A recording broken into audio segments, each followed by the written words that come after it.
Hello, friends. Well, it was another loss for the Brave Blossoms yesterday, this time against Fiji. But I don't think we need to be downhearted about this.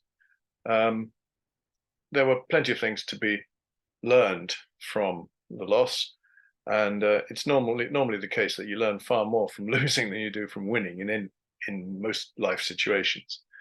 You learn about yourself and you learn about what you should have done, etc., etc. Speaking of which, of course, key moment or the key event which influenced most of the game was the sending off yet again of this time Peter Labuschagne, I hope I got his name pronounced right, who had only just come back into the national side after a 5-month period out for a surgery.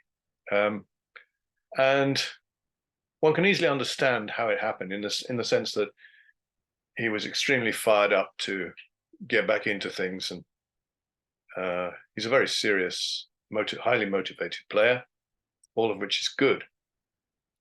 But he went a bit too high, and the referees are looking out for this stuff. And again, it was a head-on-head collision, even though he was wearing a scrum cap. That still counts as head-on-head.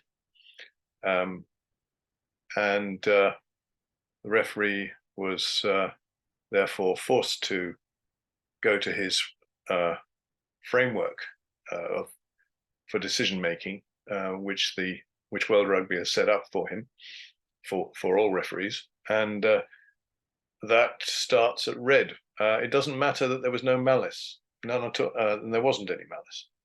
It was accidental that his head went on to the Fijian player's head. He just went in too high, basically. And you have to be really careful now, because this is what happens.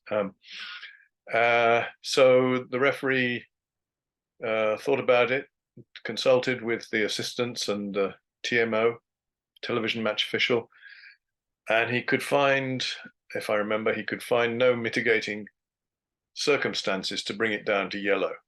So there we are. So it was a red. And I think, obviously, it's a lesson for the player. And it was also a good way of testing the team, actually, in a funny sort of way. And they were beginning to deal with it towards the end of the game. When they started to score, they finally scored 12 points, didn't they? So that's 2 tries from both the Fijian wingers. At any rate, that's Japan's Fijian wingers. Yeah, Masirewa and Jone Nakavulo. Is it? I'm not quite sure of the pronunciation yet. I'm working on that. So all right, it's a loss. But another thing, and this is not to make excuses for Japan at all, but it is the reality that before the Rugby World Cup 2019, Japan had the Sunwolves to help them with that extra step up towards the World Cup, the step up in quality or in level, should we say. And this time, the Fijians have that advantage. They have the Fijian Drua, which is taking part in the Super Rugby. And so I think that showed. I think that was pretty obvious. And of course, they were very big men. I think it was 7 kilograms per man that Japan was conceding in the scrum. And that was even before sending off. So, so there we are. All in all, you have to say these things happen. But I'd like to take a look at Rich Freeman's account, as usual. If I just share the screen here. So there's a score. And there is one other article by someone called Ian Cameron, but I think we'll stick with Rich in the Mainichi, this one. actually, he's also in Kyodo News, so I'm not quite sure if it's exactly the same article or not. But there we are. We've got Semi Masirewa scoring here. Let's see if we can make that bigger. Can we make that bigger? Yes, there we are. That looks good, doesn't it? He just, well, it's a winger skill, as Kenki Fukuoka pointed out on FBS. It's a winger skill to sort of just keep in on inside and score like that, and not get out into touch. So yeah, the Brave Blossoms once again paid the penalty for indiscipline and poor tackle technique. Yes, they need just basically go lower, right? I'm no tackle, no person to talk about tackles. I don't do enough of them myself, and I really don't really follow my own advice. But I do remember tackle low, tackle hard, tackle often, or hit them low, hit them hard, hit them often. Yeah. So low is the point, isn't it? Really, you have to go low, and it's even more so now that that World Rugby is so very careful about head injuries, which is not unreasonable. It has to be said.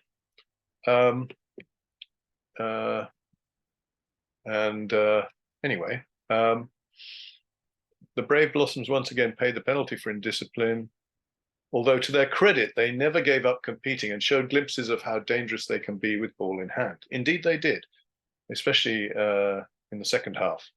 I think, they had they changed quite a few members in the second half. We had Nagare come on at scrum half, and we had, I think the whole front row changed. So Craig Miller was on and Shorter Horie was on. Here's Jamie Joseph's comment. We had a team with 14 men never giving in and playing unbelievable attacking rugby in 30-degree heat.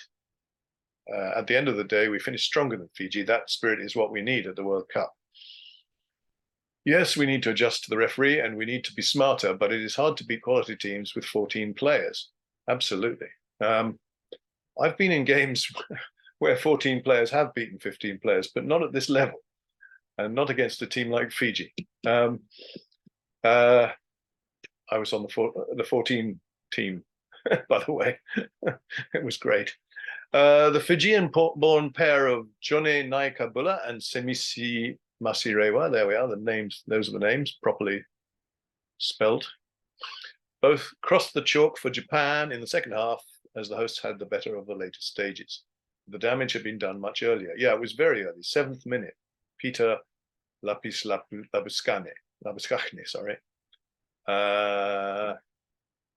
He'll be really gutted about that, but I mean, he shouldn't beat himself up too much.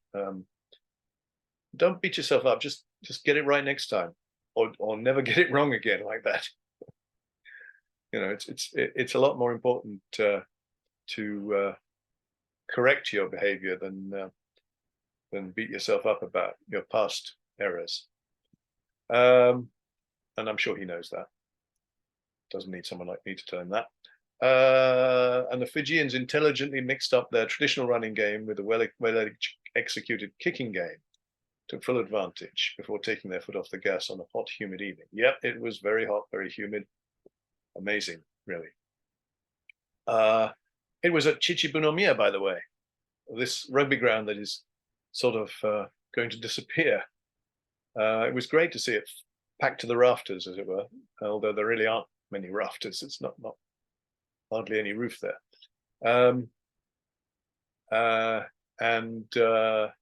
Yeah, a frantic start. Yeah, they were a little bit too frantic at the beginning, Japan, which is why they made one error. And if you make one error against a quality team like Fiji, then you're going to get punished.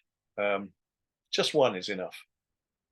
So really, a little less franticness, or whatever the word is, a little bit more calculated, and slowing it down just a fraction would have could well have, shall we say, got them a try early on, which could have changed the whole game. Yeah, the Fijians had 3 Olympic sevens gold medalists in their backline. Yeah, they were quick. They were very quick. And then Prop Eroni Maui powered over in the 16th minute. Scrum half Simeone Kuro volley closed out the half with a try. So they were 21-0 down. Japan were 21-0 down at half time. Yeah. I mean, but they got 2 tries in the second half. So that is one of the encouraging signs that I think Joseph is talking about when he says there were some encouraging signs. We adjusted well, but it took us time, and in that time they scored 2 or 3 tries. We did not stop and kept on playing the way we need to so we can win games at the World Cup. So, yeah. And as my wife, to whose opinion I defer in all matters, including rugby, was saying, it's probably a good thing that they didn't beat Fiji, in as much as they could have gained a little bit too much false confidence had they done so. And certainly, if they didn't know it before, they now know how much work they have to do in the World Cup. So all of that's very interesting. And the next game is against Italy, so that'll be very interesting too. Now, I can't really, haven't worked out whether it's August 26th or 27th, but it's in Treviso in North Italy. Okay, so stopping the share. Actually, I've got a little bit of advertising to do here. This is I haven't shared it yet. Maybe you can see that while I'm getting the web page ready. Can you see that? Yeah, it's Hayashi Toshiyuki's book,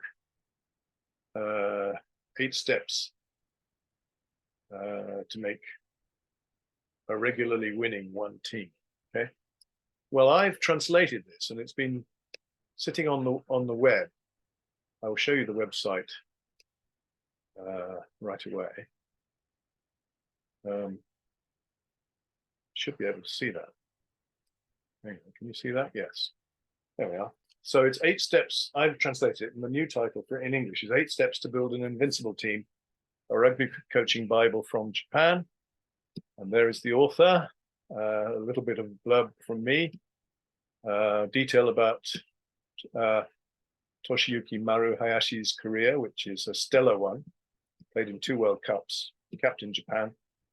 Introduction by Ian Williams, who will be known to people of my vintage at least, who was a teammate of Maru at Kobe Steel. And it's possible to download the whole thing in a PDF format or chapter by chapter. And then there's a little comment as to why I wanted to translate the book. Here is the Japanese book, the one I've just showed you, this one. If you click on this here, it takes you directly to Amazon to buy the book there if you read Japanese, and if you want to read it, of course. Anyway, the news is that I'm currently working together with the publisher and the author to get the book, the English book, the translation, published in time for the World Cup. So unless there's some awful hiccup between now and the end of the month, it should we're on course to get it out there.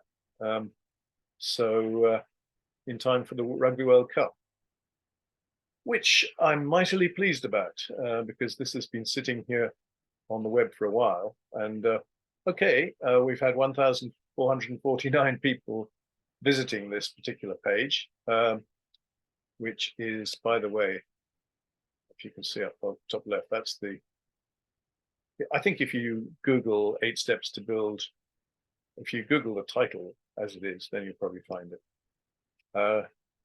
It's already available for free as a PDF, but without any photographs. I think so. Well, in fact, I know just what I translated, just the translation.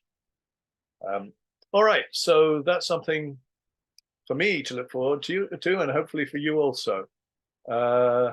So I think I just finish my talk today, and see, I've got the sakura background. It's rather fun. Okay. Yeah, talk to you again soon. Bye now.